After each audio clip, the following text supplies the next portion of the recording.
keşlini tavuk günahı kimindir?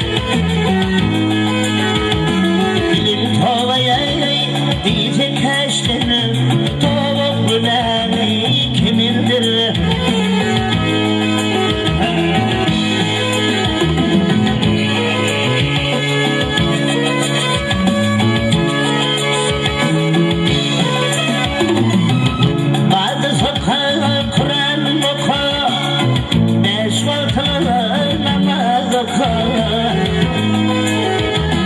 Allah yoluna bir sadaka bilani kimindir? Huday yoluna bir sadaka bilani kimindir?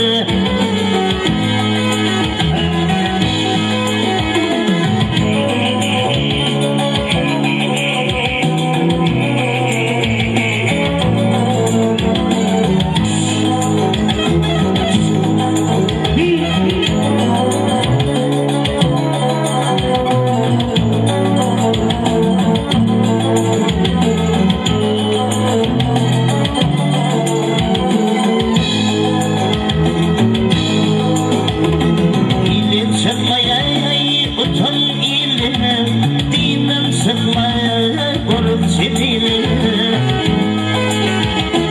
ama kılmayı bay bakıyordun kan tamak yarı kimindir? Ama kılmayı bay bakıyordun kan tamak yarı kimindir?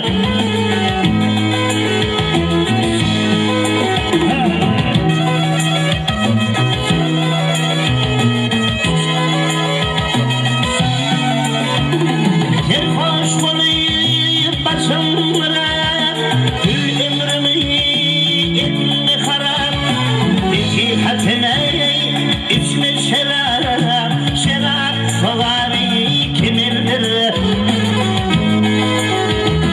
Netihatine içme şerap savari kimindir?